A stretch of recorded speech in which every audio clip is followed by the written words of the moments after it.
ready. The time has come.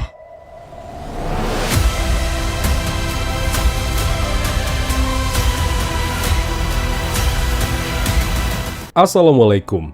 Nggak tahu ya, harus memulai review ini dari mana. Dibilang akhirnya ini film selesai setelah dipertahankan sampai trilogi, ya bagus.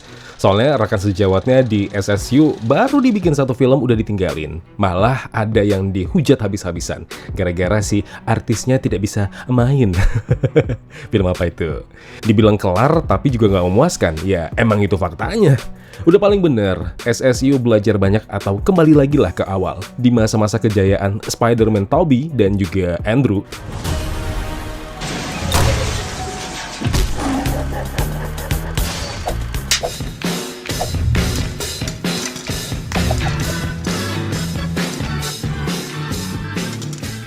Venom: The Last Dance. Ya, bukan berarti judulnya Last Dance, jadi inti filmnya adalah tarian terakhir Venom sama Mercy Chan. Ya, nggak gitu. Lebih tepatnya, yaitu akhir dari kisah bromance antara simbiot Venom dan juga inang Eddie Brock, yang seharusnya bisa jadi film terakhir yang memorable. Tapi sayang, itu cuma angan-angan bocah. Venom: The Last Dance. Setelah film Let There Be Carnage kemarin, cuma selang waktu singkat saja, Eddie dan Venom jadi buronan sejak para simbiot lain berhasil ditangkap. Mereka akhirnya terus pergi kemanapun demi menghindari kejaran. Namun sayang, yang mencari Venom bukan cuma satu, tapi ada dua. Satu lagi adalah Null. Ya, sang dewa kegelapan dan kreator para simbiot yang sedang terkurung di penjara Clintar. Dan rencananya untuk bisa bebas dari sana dengan satu cara, yaitu membawa kodeks yang dimiliki oleh Venom sebagai kuncinya. Kodeks itu hanya terlihat jika Venom dalam transformasi utuh dengan inangnya. Berbagai cara harus dilakukan Eddie Brock dan juga Venom lari dari kejaran kawanan Xenopath. Dibantu para simbiot lain, mereka harus menghentikan rencana Null untuk bisa terbebas dari penjaranya. Semua jelas kecewa karena mid-credit Venom 2 tidak berarti apa-apa. Kemunculan Peter Parker di sebuah pemberitaan TV jadi harapan besar fans kalau Venom akan bertemu dengan rivalnya itu.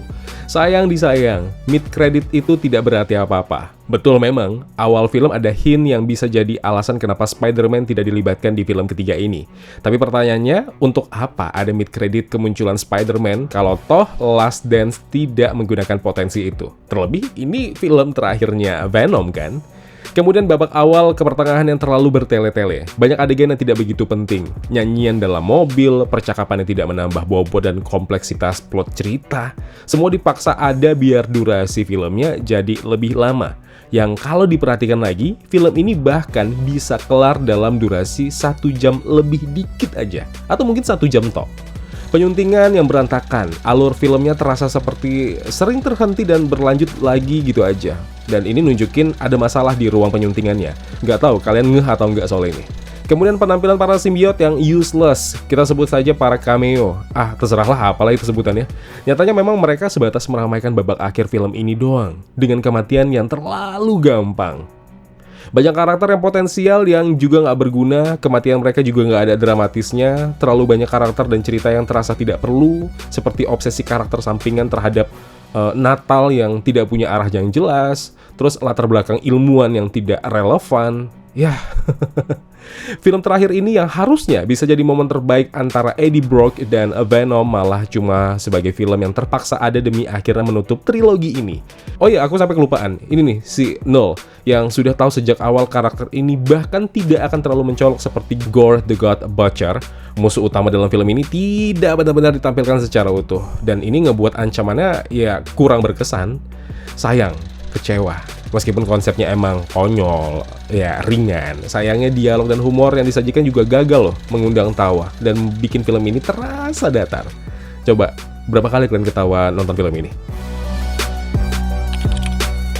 Tom Hardy sepertinya sudah kelelahan dengan perannya sebagai Eddie Brock di film anti-hero Marvel ini. Paling enggak dia masih bisa memerankan karakter Eddie Brock seperti seharusnya. Ya konsisten lah sejak awalnya diperkenalkan sebagai Eddie Brock inangnya Venom. Kelemahan tentu ada, bahkan kalau menurut pendapatku, karakter dia lebih baik eksplorasinya di film pertama ketimbang ketiga ini. CGI ya lebih bagus yang sekarang, tapi bukan jadi hal yang paling mengagumkan. Film ini jelas sadar akan betapa konyolnya konsep yang diusung, dan meskipun begitu tidak selalu berhasil. Setidaknya berani tampil bedalah dengan tidak terlalu serius. Jadi, intinya adalah film Venom: The Last Dance mungkin tidak akan mengubah landscape film superhero. Ini antihero. Apalagi dengan segala kelemahannya. Tapi, kalau kalian hanya butuh hiburan ringan, nggak perlu mikir terlalu keras, melupakan semua teori yang ada, film ini masih bisa jadi pilihan kok. Singkat, konyol, menyenangkan, dan nggak perlu diambil pusing. Mungkin habis nonton film ini ya udah langsung lupa gitu aja, dan kita kayak gak ada kesan apa-apa setelah nonton film Venom: The Last Dance ini. Ya gitu.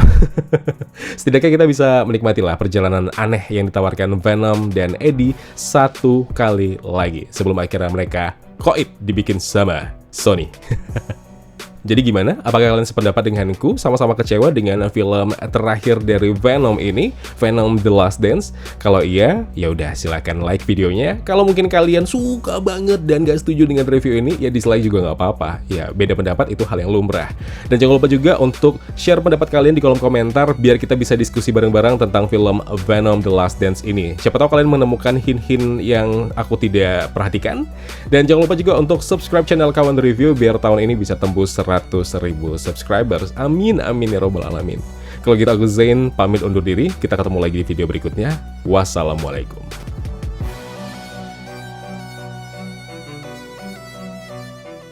Ya kawan-kawan, terima kasih telah menonton video review ini. Jangan lupa klik tombol like-nya kalau kalian suka, klik tombol dislike kalau tidak suka.